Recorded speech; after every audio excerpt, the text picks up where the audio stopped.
दोस्तों मैं हूं आदिल खान आज़ाद। आज है 13 नवंबर 2024। आप देख रहे हैं आज़ाद बोल इंडिया पर मिडिल ईस्ट मॉर्निंग न्यूज़ और ये रही अब तक की हेडलाइंस। नहारिया में 2 इजरायलियों की मौत, हिजबुल्लाह के रॉकेट ने किया direct hit. Israeli military intelligence के साबिक चीफ ने माना हिजबुल्लाह को हरा पाना है मुश्किल। दंगाई सेटलर्स ने आईडीएफ पर ही बरसा दिए पत्थर और शीशे की बोतलें, एक फौजी बुरी तरीके से जख्मी। इजरायली हाई कोर्ट से मिनिस्टर बेन-गुविर को झटका, हजारों हथियार लाइसेंस हो सकते हैं सस्पेंड। अलग फलस्तीन की मांग है बेमायने, एमबीएस की शर्त पर नए इजरायली फाइनेंस मिनिस्टर ने दिया बयान। इजराइल की सबसे बड़ी एयरलाइंस ने आपदा में तलाशा अफसर, यहूदियों को जमकर लूट रही एल एयरलाइंस। और जेल में फलस्तीनी औरतों के साथ हो रही ज्यादती, कपड़े उतरवा कर बार बार हो रही तलाशी। तो आपने देखी कुछ हेडलाइंस, खबरें हमेशा की तरह ज्यादा ही होंगी।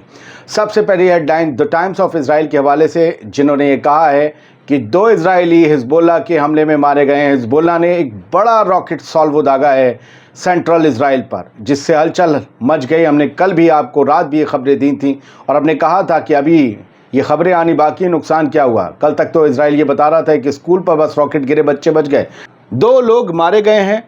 लेबनान का ये रॉकेट आकर सीधा नहारिया में डायरेक्ट हिट हुआ, इससे वहाँ पर मौजूद 2 लोग मारे गए और 3 रॉकेट को जो सेंट्रल इजराइल की तरफ जा रहे थे उन्हें मार गिराने का दावा आईडीएफ ने किया है। Direct hit from Hezbollah missile kills 2 in Nahariya, ये द जेरूसलम पोस्ट ने भी लिखा। और ये उस जगह की तस्वीर है 12 नवंबर 2024 की शाम की। लाइट्स जल रही हैं एम्बुलेंस की, रात वहाँ जरा जो है उजाला रहता है और वहाँ पर ये रॉकेट गिरा जिससे आग लगी। और यहीं पर बताया जा रहा है इस डायरेक्ट हिट से 2 इजरायली मारे गए हैं। तो बहुत अच्छे हालात इजराइल के भी नहीं हैं। हालांकि इजराइल जब हमला करता है तो दर्जनों लोग मारे जाते हैं। हिजबुल्लाह ने अपनी रॉकेट पावर को मेंटेन करके रखा हुआ है और जो उसकी ड्रोन की ताकत है वो ज़बरदस्त है। फॉर्मर एक देखिए अरमान, मोसाद, शिनबेत आप इसे जानते हैं, एक अरमान भी है, वो मिलिट्री इंटेलिजेंस सर्विस है इजराइल की मिलिट्री, और ये 1950 में बनी थी। तो अरमान के चीफ, फॉर्मर चीफ, साबिक चीफ और आमोस मलका नाम है, इन्होंने ये वार्निंग दी है कि हिजबुल्लाह अभी बहुत मजबूत है। हिजबुल्लाह की जो एबिलिटी बनी हुई है कई महीनों से कम वो 100 रॉकेट रोज़ दागता है, उसके मद्देनज़र ये कह सकते हैं कि Israel can not defeat the threat. Israel ख़तरे को हरा नहीं सकता। ख़तरा हिजबुल्लाह को इजराइल हरा नहीं सकता। अगर वो ये ख्वाब पाले हुए बैठा है, इजराइल की फोर्स आईडीएफ या इजराइल की हुकूमत बेंजामिन नेतन्याहू ये ख्वाब पाले हुए बैठे हूँ कि वो हिजबुल्लाह को तबाह कर देंगे, मिटा देंगे, तो ये ख्वाब ही है, ये हकीकत नहीं बन पाएगा। ये अमान चीफ, पूर्व अमान के जो चीफ हैं आमोस कहते हैं, यदियत एर्नौत को, इजरायली अखबार को इन्होंने ये इंटरव्यू में सारी बातें कही हैं। और कई ड्रोन जो हमले हुए हैं उसने कुछ तो हौसले पस्त किए हैं इनके भी। फिलहाल आईडीएफ सोल्जर एक बुरी तरीके से ज़ख्मी हुआ है और ये ज़ख्मी हुआ है बड़ी ही दिलचस्प इंसिडेंट में। दरअसल ये आईडीएफ का जो फौजी था इसे सेटलर्स ने मारा कूटा। सेटलर्स जो दंगाई किस्म के थे, उन्होंने, उन दंगाई यहूदियों ने इसे मारा पीटा, इस पर बोतलें पत्थर बरसाए और पूरा इनके फौजियों का ग्रुप था उन पर बरसाए, ये ज़ख्मी हो गया। और ये लिखा हुआ है द टाइम्स ऑफ इजराइल की हेडलाइन में कि 50 सेटलर्स ने, लगभग ग्रुप ऑफ 50 सेटलर्स, उन्होंने इन पर स्टोन, ग्लास की बोतल, ये शीशे की बोतल सब फौजियों पर बरसाई, क्योंकि ये लोग एक इलीगल चौकी को खाली करने पहुंचे थे वेस्ट बैंक में। इलीगल थी वो चौकी, जूर हारेल आउटपोस्ट इसका नाम था। ये गिबात आसफ के करीब है, रामल्ला में। रामल्ला वेस्ट बैंक में, आपको पता ही है। अभी फ़िलहाल उसकी राजधानी हालांकि ईस्ट जेरूशलम मानी जाती है। इसको इलीगल चौकी को जब खाली कराने दिन की रोशनी में पहुँचे तो सेटलर्स इन्हें कूट दिया। और ये जो फौजी घायल हुआ है ये उसकी तस्वीर है। ये GLZ रेडियो इजराइल का है। उन्होंने बताया है कि after Jewish Reuters through a glass bottle, Jewish Reuters यानी यहूदी दंगाई, उन्होंने जब इसके ऊपर ग्लास बॉटल फेंकी और पत्थर फेंके तो ये बंदा आईडीएफ का ये ज़ख्मी हो गया। इसकी तस्वीर है।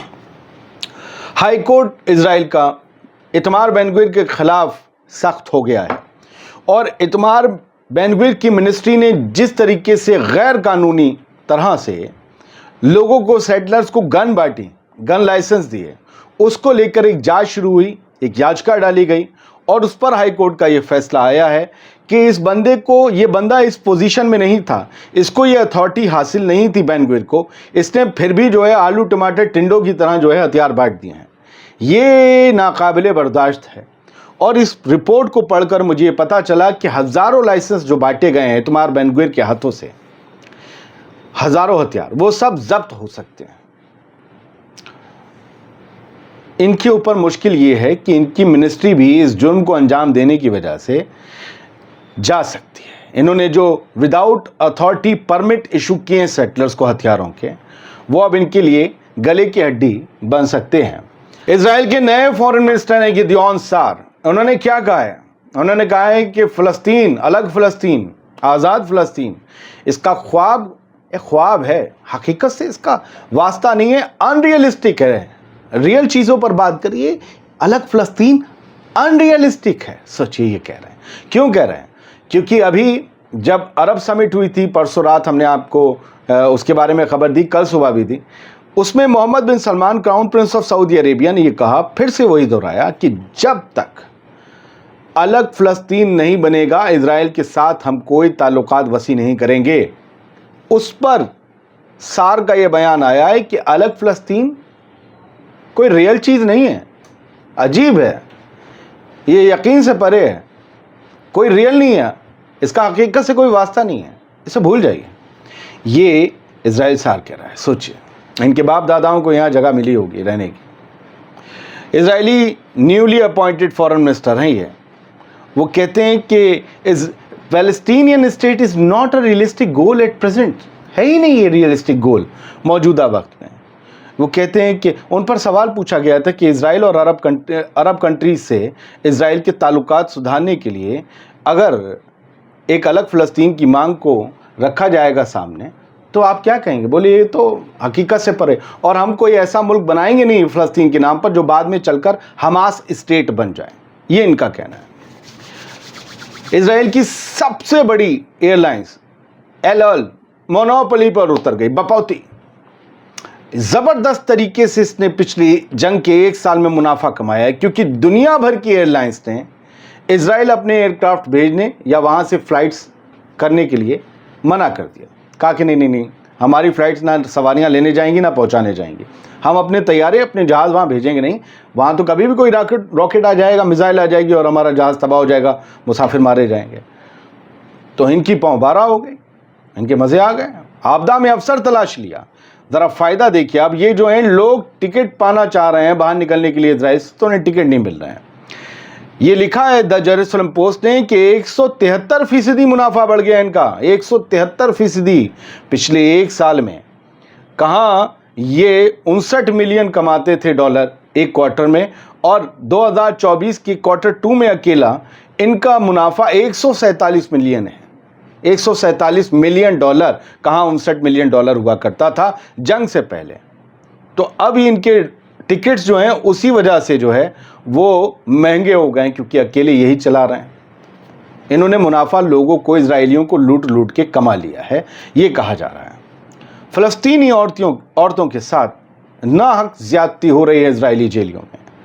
इजरायली जेलों में जो औरतें बंद हैं फ़लस्तीनी अरब, उनके साथ क्या हो रहा है ये बताया गया है कि उनको बार बार उनकी जामा तलाशी होती है, उनके कपड़े उतारवाए जाते हैं, उन्हें भूखा रखा जाता है, उनके साथ बदजुबानी की जाती है, उन्हें गालियां दी जाती हैं।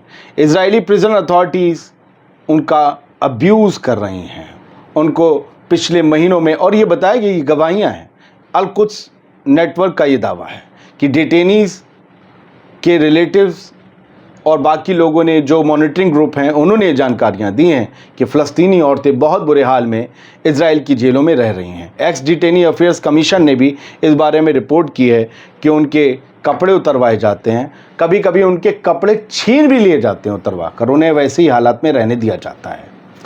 जर्मनी में अब हो सकता है कि फरवरी 23 को इलेक्शन हो। दुनिया की दूसरी तरफ की खबरें दे रहे हैं। पॉलिटिको की ये खबर है, क्योंकि वहाँ की जो गठबंधन सरकार थी, ओलफ शोल्स वाली, जो इजराइल के दोस्त हैं, जर्मन के चांसलर, उनकी अब कुर्सी यूं हिल रही है। तो अब वहाँ पर वक्त से पहले इलेक्शन होने जा रहे हैं, फरवरी 23 को शायद वोटिंग वहाँ पर होगी। आरटी की न्यूज़ है कि ट्रंप जो हैं वो यूक्रेन कॉन्फ्लिक्ट को रोकने को ख़त्म करने को लेकर बेहद सीरियस हैं, यानी यूक्रेन और रूस की जंग रुक जाए इसको लेकर वो बेहद सीरियस हैं और इस मुतालिक जो है वो कदम भी उठाएंगे। हो सकता है वो, जैसा मैंने पहले बताया था, कि लिखवा के ले लें ज़ेलेंस्की से कि हम नाटो में शामिल नहीं होंगे, लिख के दो ताकि रूस जंग रोक दे। ये बात नाटो नेशन के प्रेसिडेंट ने कही है कि ट्रंप यूक्रेन और रूस की जंग को रुकवाना चाहते हैं, शर्तों पर हो सकता है कि बहुत जल्दी बात हो जाए। अफ्रीका के लोग और अफ्रीकन एनालिस्ट इस बात को देख रहे हैं कि डी डॉलराइजेशन अफ्रीका के डेवलपमेंट में बहुत बड़ा मददगार साबित होगा। जैसे ही डॉलर की बपौती दुनिया से ख़त्म होगी, डॉलर का भूकाल ख़त्म होगा, एक पैरेलल इकनॉमी बिल्टअप हो जाएगी, एक पैरेलल मोड ऑफ पेमेंट और पैरेलल कोई करेंसी ऐसी जो दुनिया में हर जगह चले वो बिल्ड होगी, तो डॉलर गिरेगा और उससे अफ्रीका को फ़ायदा होगा।